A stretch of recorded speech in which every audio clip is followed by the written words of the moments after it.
So hello friends, in this video we will look at how to attempt a civil services question paper. I have made several videos on based on that. The links for that I will give in the description. And in this time, what you can or how you can approach this question paper is what I will try to give in this video. So let us go into the video.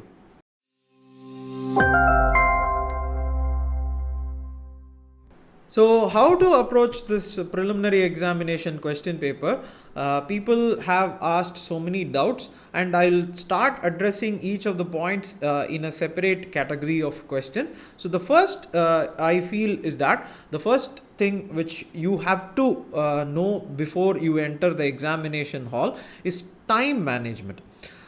This time management, if you see, we have a very short span of time. 2 hours is the time for preliminary examination, and if you can solve this question paper outside the hall, you can solve using many other tools, and when you solve it leisurely, you will have many questions correct. This is what makes many of the students mad, so because they will make even the most simplest of questions wrong.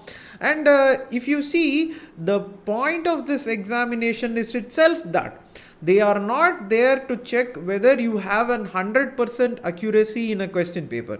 They are there to check whether you are able to handle the situation in the given amount of time. And hence the first thing which I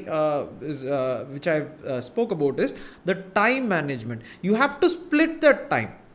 And if you see how much time you are going to dedicate for the different approaches to the questions that are going to come is the most important thing. The second part is how many parts are there in the question paper. You have to know that there are 3 to 4, 5 parts in a question paper. What do I mean by question paper having different parts? In the initial first point, I would have spoke about time management. You have to relate that part or the time management with the things which we are going to discuss. 3 parts, if you see, there will be some questions which may be very easier, or there may be questions which are logical, there may be questions which are very, very difficult, and you cannot find out, or students are not able to find out which question is whether I have to attempt this question or not. And for that, what you have to do is you have to go through the complete paper once. People do not understand that unless and until you have an idea about the entire question paper, you would not be able to make out whether this is easy or this is tough. And if you ask me whether you should mark every question only after you complete a round of 100 questions is a wrong approach, because when the first attempt or the first moment when you are going, you have to start with question 1, 2, 3 and you are going till 100 questions. In that, you should find out questions which are some certain questions are there. What is a welfare state? What is Niti Ayog? Or what is some kind of Ebola virus, where it was?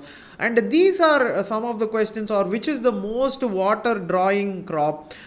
Which crop releases methane? Or these kinds of topics, if you see, will be very easy for you to grasp in the first attempt itself. So when you are moving through the question paper, you have to attempt these questions initially. But you should also look at other questions which may seem difficult, but they are actually logical. The answer will be there. So by the time you complete this one reading, the first point which we spoke about, the time management. So the time management, what I feel is within the 50 minutes, this should be, you can have a leverage in the hall of 5 minutes plus or minus. But what I feel is within 1 hour, that is within the time period of 50 minutes, you have to complete one cycle.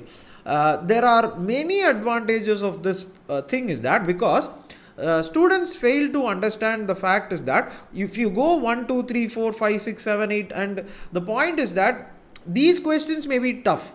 Okay, these questions may be deliberately tough, or these questions in this section, particular section, may be tough. There may be 99, 90, 100, 98, 97, 96.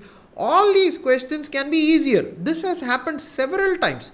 In prelims hall, many of the questions in the last 4 questions will be very easy.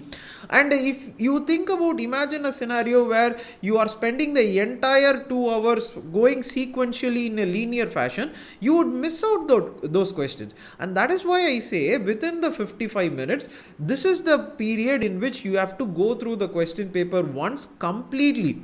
And you should not leave the other questions as well. You should read those questions, try to find answers to those questions, and the time is that when you are not able to find, you move on to the next. Like this you would be doing for 55 minutes. By this time you would have completed 30 questions, and those 30 questions, this is what I feel, 30 to 25 questions will be in your hand.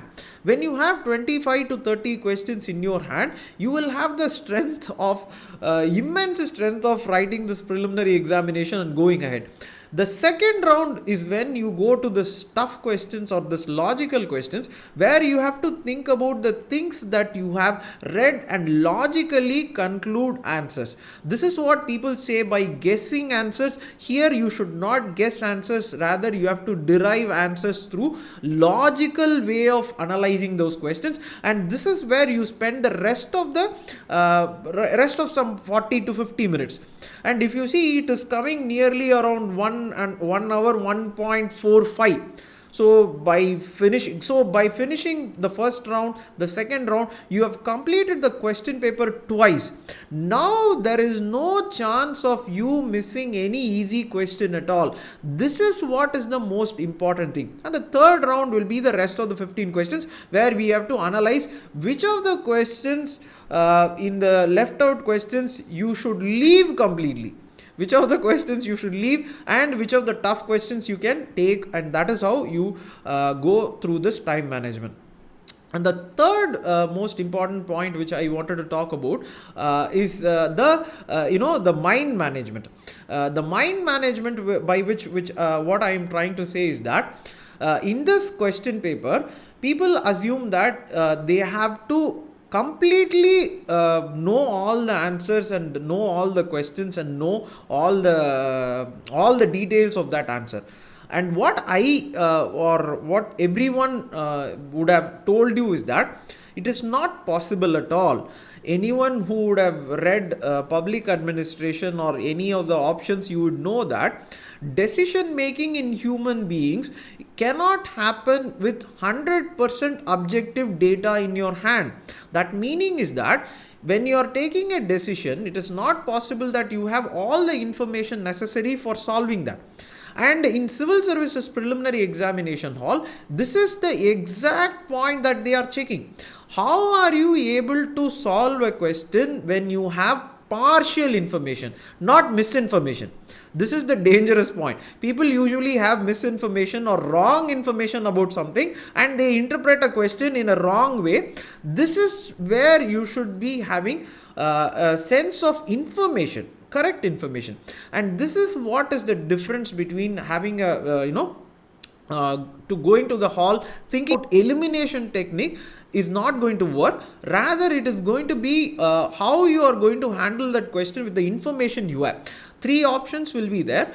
You will have an information on 2 or 3, or maybe 1 or 2, or 1, or sometimes you may not have information at all. In those sequential or in those stepwise scenario in which I explained right now, how are you going to deal with it?